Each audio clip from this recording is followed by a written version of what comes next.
Hi friends, I want to show you a few screenshots by Khalek, who is an independent journalist.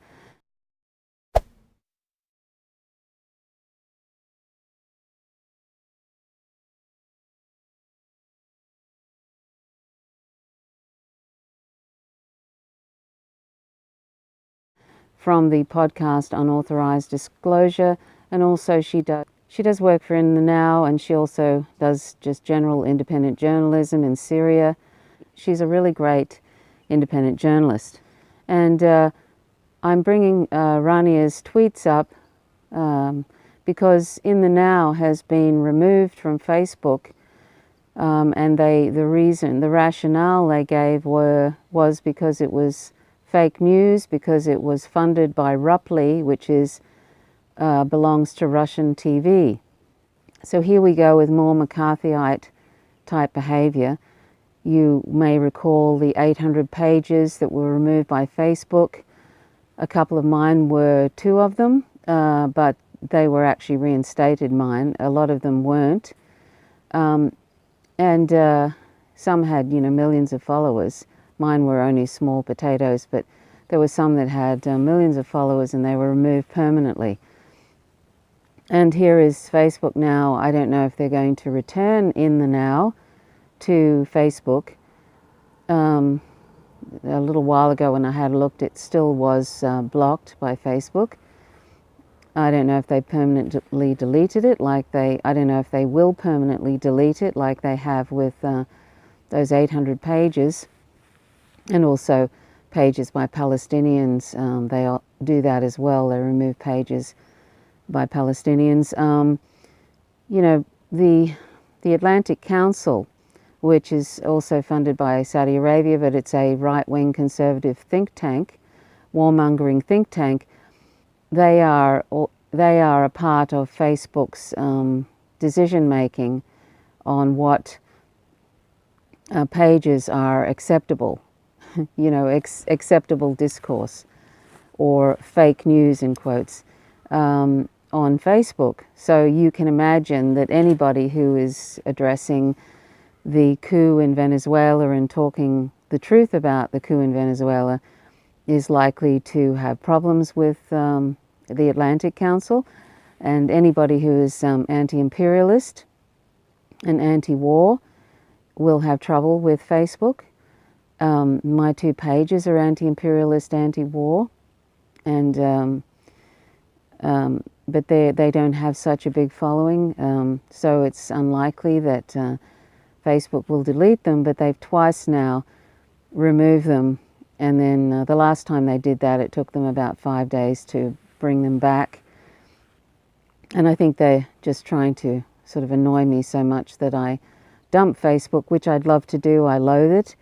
But a lot of independent journalists are there, and it's really easy to pick up information from them in one place, and they tend to sometimes post things just for friends, in relation to different ideas they have, and so it's actually, I find it informative. So, it's like one of those things where there is no alternative to Facebook, and there probably never will be, because if there is, just like what happened to Instagram, which is different, of course, from Facebook, but Instagram was bought out by Facebook. Any social media platform that is some sort of competition to, say, YouTube or Twitter or Facebook will be bought up by those giants, those media giants. So there will never really be an alternative, sadly, to Facebook. There will probably never be an alternative to YouTube either.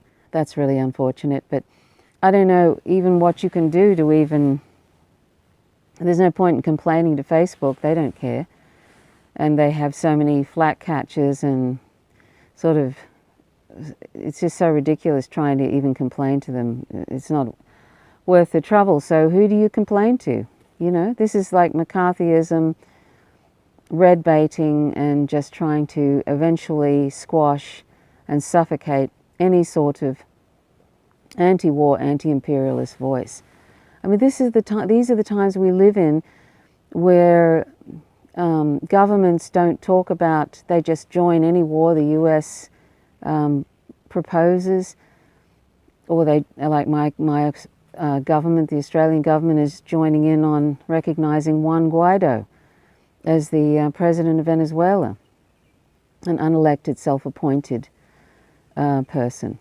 You know, just ignoring a democratic election and just doing that, and being okay with invasion. I mean, these are the times we live in. It's really, really sad, and kind of, it's sort of beyond. I used to find it frightening, and now I just sort of in some ways would prefer them to just get it over with, you know, like stop with the 1,000 cuts, death by 1,000 cuts, and just go full fascism, because they may as well. That's what they're heading for, where there'll be no alternate voice, and eventually there'll just be one station, you know, putting out the propaganda from the government. There may as well be one station putting out propaganda from the government, because the media is so uniform now, the corporate media.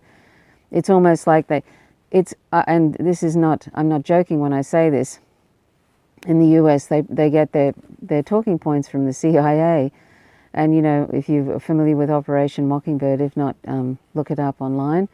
And there's definitely CIA involved in corporate media, and they just, you know, they just put out these CIA talking points about countries. They're so uniform.